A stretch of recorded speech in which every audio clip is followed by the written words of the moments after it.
Crossroads Football Live with Sports Director Gino Perez and Sports Reporter Zach Brown. Crossroads Football Live is sponsored by Palace Bingo, Frost Bank, Full Pep, Victoria Dodge Jeep Ram Wagoneer, and Victoria College. Howdy, Crossroads. You gotta love those promos. We've been seeing them all week. And shout out Gabe Lerma for putting that one together. And also, it is week 1 of Crossroads Football Live. I'll be your host tonight as we see highlights and scores from all around the area. And if you notice, we got a new prop. I was working late into the hours to spray paint and put all this together. Also, shout out Victoria ISD Athletic Director Spencer Gant for the helmet. Now, I know what you're thinking. Yes, Gino, the helmet looks nice, but we came here for some football. Well, you're going to have to wait a little bit longer because we check in with sports reporter Zach Brown, who is in Gobbler Country with the winning coach. Zach?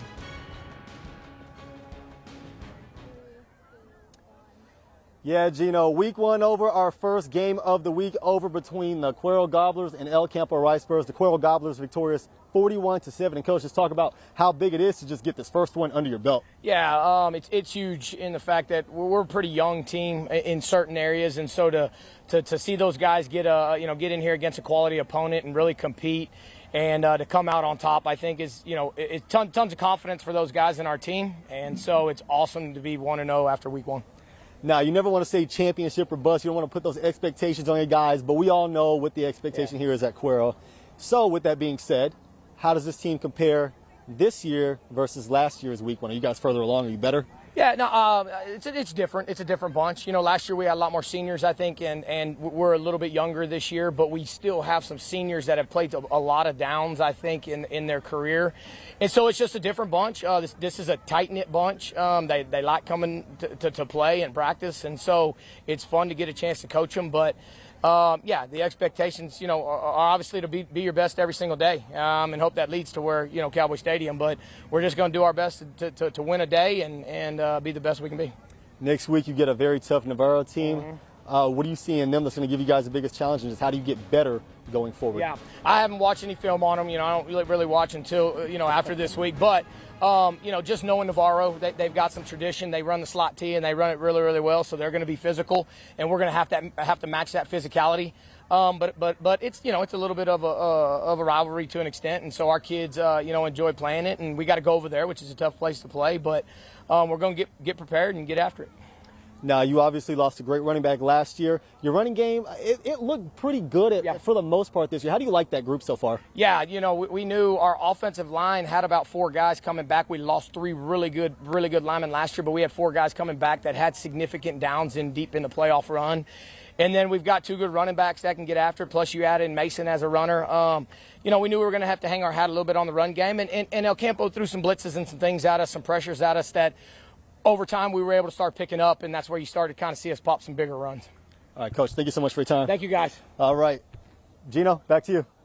Thanks, Zach. Now, I promise football, we're going to bring you football. The 2 ranked teams battled it out at Gobbler Stadium, and now that we know who the winner is, let's check out the highlights.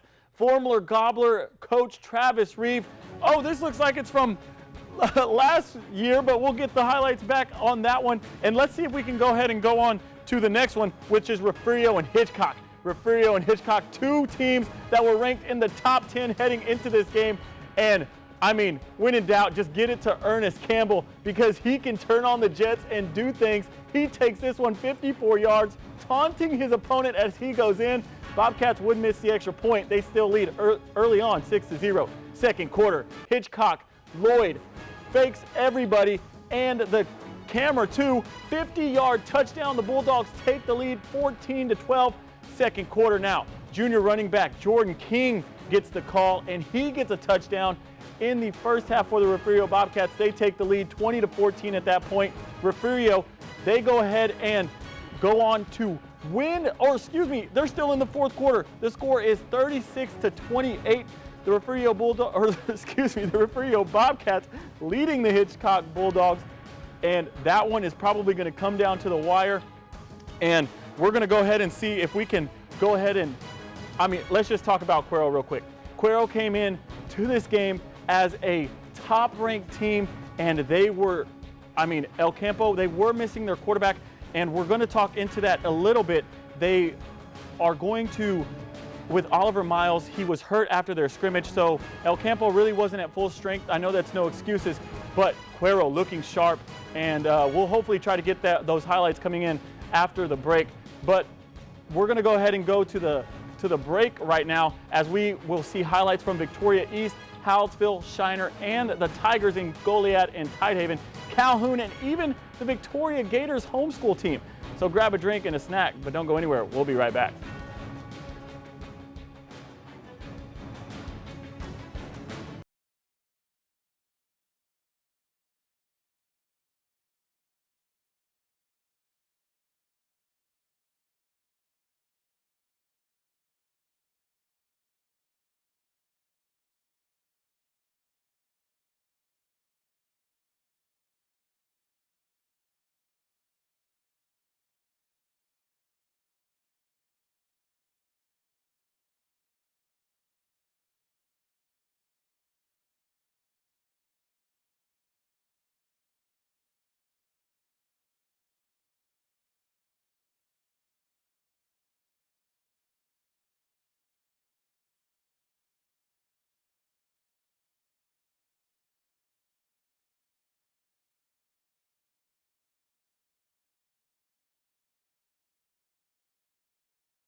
Now that we got all the, first show jitters out of the way, let's go on down to Cuero Gobbler Stadium as they had their first game of the year.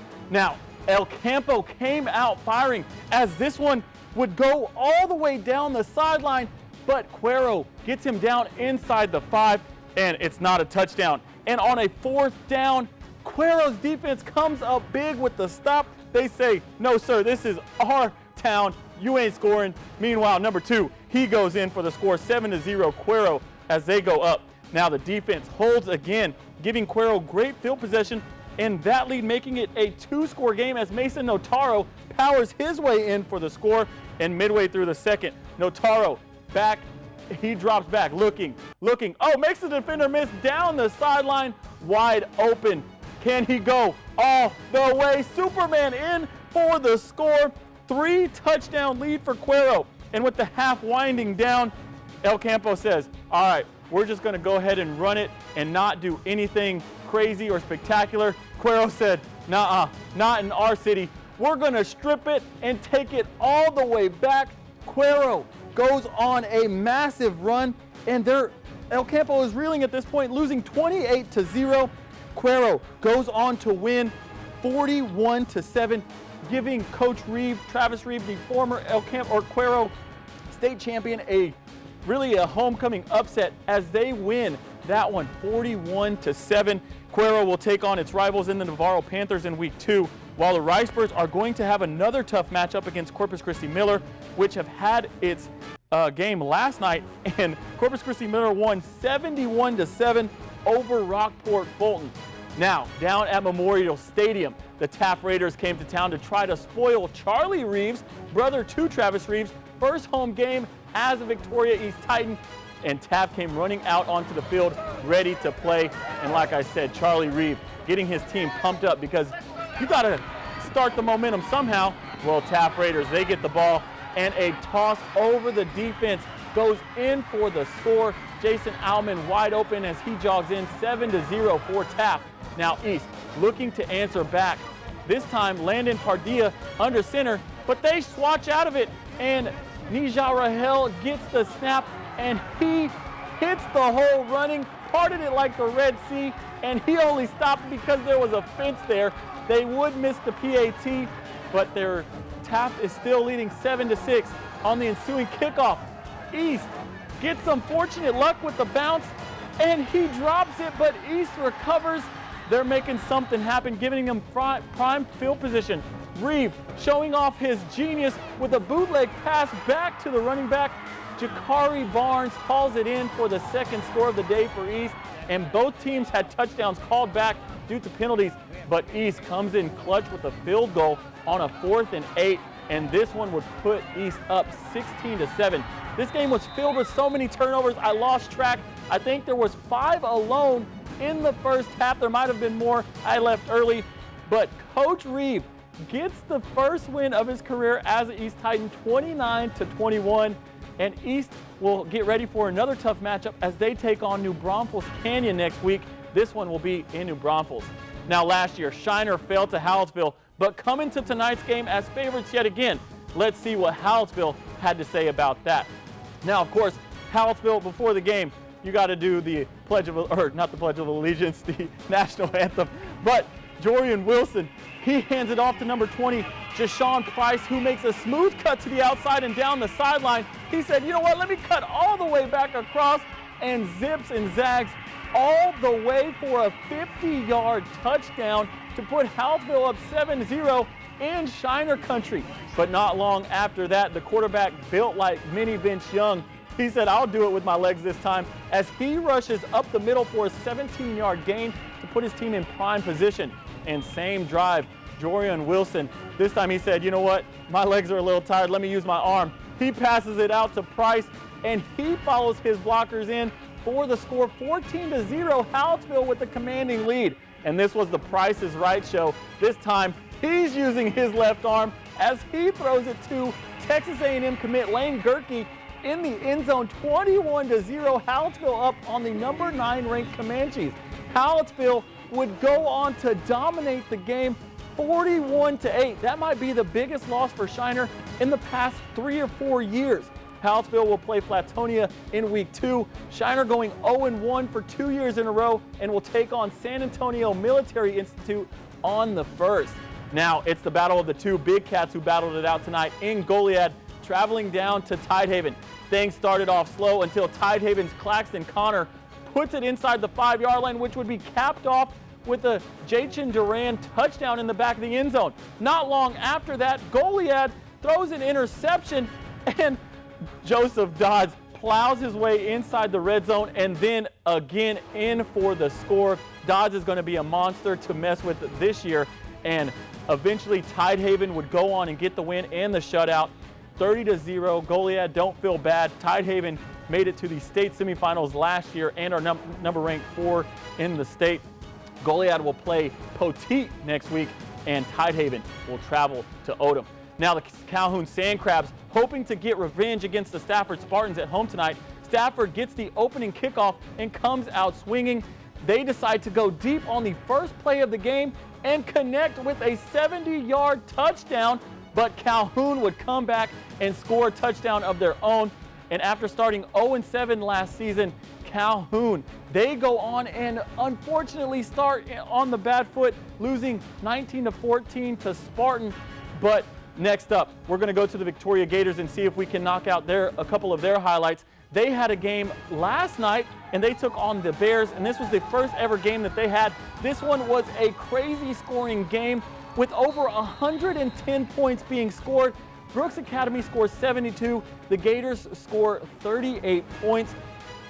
The Gators will go on and host Arlington Heights next week, and they will play in Bloomington for their first home game of the year, or really ever for the Gators. Now let's see if we can run through all these full screens with the scores. Davenport dominates Victoria West and wins 60-28.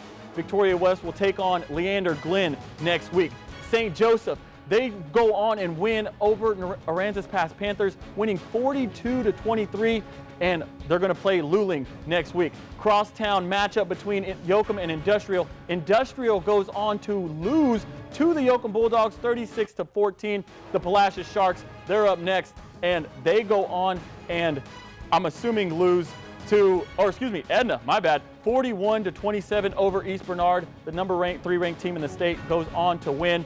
And unfortunately, we couldn't get to all the scores. Me and Zach will have a podcast after the show where we will go over everything. Thanks for coming for week 1 CFL football live. And oh man, it's been a great